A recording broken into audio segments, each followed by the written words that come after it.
The fifth season of Canadian Premier League football has come and gone. I cannot believe that this league has already been around for 5 years. 4 championships for Forge, 1 for Pacific. It has been a fantastic start to a league that is only growing and continuing to get better. And 5 years is something that I think should be celebrated, and so I am here to partially celebrate it. This video is, what is the starting 11 of the CPL team of the first 5 seasons? Like, maybe not the best players in the Canadian Premier League who have played over the first 5 seasons, but when I think of the first 5 seasons of the Canadian Premier League, these are the first 11 players, the one in each position, that jumps out and I think exemplifies what this league is and like has been standout players and faces of this league through its first 5 seasons. In a 4-3-3 formation, starting from goalkeeper, 4 defenders, 3 midfielders, 3 forwards. This is the CPL team of the first 5 years. In net, Marco Carducci, Cavalry's goalie since day one. He has been the face of the league in net since day one, basically. Carducci, 2-time CPL Goalkeeper of the Year award. You could argue that he deserved a 3rd this season. I think he deserved a 3rd this season, was robbed by Tristan Henry. 2 seasons where Cavalry won the regular season, 2 CPL finals appearances. Marco Carducci's been in net for all of it and has been probably the best goalie in the league the whole way through for the first 5 years. And back in 2019, he was the first ever Canadian Premier League player to get a call up to the national team. It's been a great 5 years for Carducci, and I can see him continue to roll as one of the best goalies in the league for years to come. Left back, Caden Chun. Now, this was probably the most difficult position for me to pick a player for, because I feel like this position has had like the least amount of standoutness in the Canadian Premier League. There've been a lot of very good players, but there's been no one who's been like, this guy by far and away is the best left back in the league right now for like any long period of time. But Caden Chun, day one from Pacific, was just a massive part of their first 3 seasons, an even bigger part of their 2021 championship run. Throughout those first 3 seasons with Pacific, he was probably one of the best or most consistent left backs in the Canadian Premier League. And after those first 3 seasons, he did earn a move to Toronto FC for 2022. However, he didn't stick with Toronto FC, but he had some pretty damn good tackles with TFC in the 8 games he played for them. Came back to join Vancouver in 2023, and some injuries kind of took away his ability to be as dominant with Vancouver FC as I think he was with Pacific. But just for his length of time in the CPL, and especially what he was for Pacific FC, the standout he was for Pacific FC, Caden Chun is the left back of the first 5 seasons. At center back, our first center back is Amer Didic. 3 seasons of FC Edmonton, 2 seasons of Pacific FC. Didic has year in, year out been one of the better defenders in the Canadian Premier League every year since the beginning of its existence. He hasn't seen much playoff success, but with FC Edmonton he was a standout, and with Pacific now he's a standout, obviously the best defender on both of those teams, and a guy who back in 2020 was called up to the national team for those January out of FIFA window friendlies, and remains the only ever active Canadian Premier League player to score a goal for the Canadian national team. Didic is a quality defender and just is a guy who instantly pops into my mind when I think of the CPL. The other center back is Dan Klomp. Klomp joined Cavalry for the 2021 season and basically instantly became a regular appearer on the CPL Team of the Week. And in 2023, he finally was awarded for his great play, winning both Defender of the Year and was the first ever defender to win CPL Player of the Year. Klomp has just been a standout defender for all of his 3 seasons in the CPL, and that's why he gets into this lineup. At right back, we have Dominic Zator. Zator played 2 seasons for Cavalry in the first 2 years and 2 seasons for York in 2021 and 2022. 2019-20, he was a standout defender for Cavalry FC, a big part of their 2019 regular season, spring and fall winning seasons, and he scored the winning goal against the Vancouver Whitecaps in the Canadian Championship when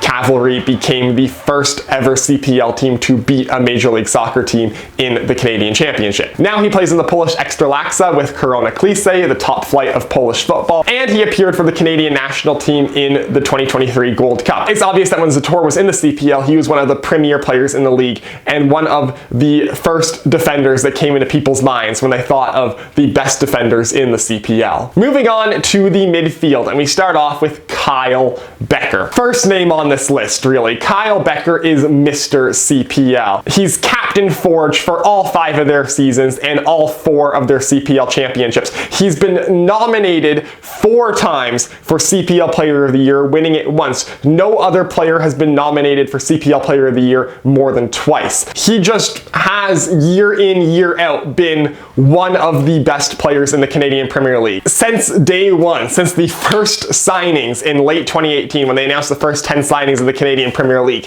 when you asked who is the best player in the Canadian Premier League, Kyle Becker has been a name that's popped to mind every single time. He hasn't always been number 1, but he's always been around it. Kyle Becker, Mr. CPL. He is probably the first name that I think of when I think of CPL player, and of course deserves to be on this list. Moving up to attacking midfielders, we actually have 2 attacking midfielders in this lineup, because both of these 2 guys are kind of guys who can play as a number 10 and kind of are number 10s, but attacking midfielders tend to be standouts, so here we go. Marco Bustos. Bustos was a special player in the Canadian Premier League, was Valor FC's best player in their first season, a standout for Pacific in 2020, 2021, and 2022. In 2021, in part, his incredible play helped Pacific win the 2021 CPL Championship, and temporarily in 2021, he was the league's all-time leading goal scorer before getting passed later in that season. But no one can doubt that when Marco Bustos was on his game for Pacific, he was one of the best players in the league. Now he plays in the Swedish top flight, him having moved to Europe after the 2022 season, but Marco Bustos is a player whose presence in the Canadian Premier League was very definitely felt by every team he played against, and the hole he left when he left Pacific is still being felt by them to this day. Ollie Bassett, of course Ollie Wood makes it on. The 2022 CPL Player of the Year and CPL Players Player of the Year, as well as the 2023 Golden Boot winner. Ollie Bassett has become the face of Atletico Ottawa. In 2021, he was a substitute for Pacific when they won the CPL Championship, so he does have a CPL Championship to his name as well, even though he wasn't a key player on that squad.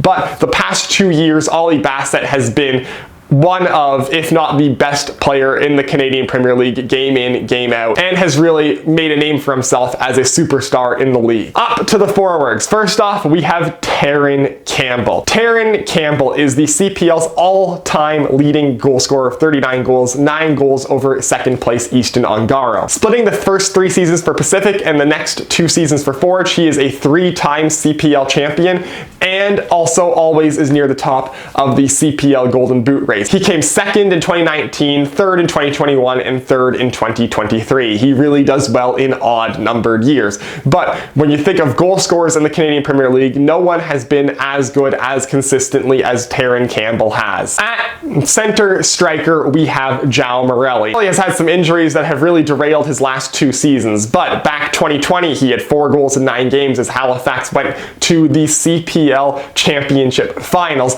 and in 2021, he was Player of the Year. Still the only player to win Player of the Year while not on a playoff team, and he won the Golden Boot in 2021. He is a guy who, when he's healthy, he is the best goal scorer in the Canadian Premier League. And when you think of strikers in the Canadian Premier League, João Morelli is like one of the first that pops to mind of like, this is a guy who just wrecks this league when he's healthy. It's just unfortunate he hasn't been healthy that much recently. And finally, the last player, Tristan Borges. Gorgeous Borges was the face of the league in 2019. U21 Canadian Player of the Year, Player of the Year, and Golden Boot winner. No other player has won all 3 of those awards since, and no other U21 player has come close to the heights that Tristan Borges reached in his first season, winning the 2019, 2022, and 2023 CPL championships with Forge.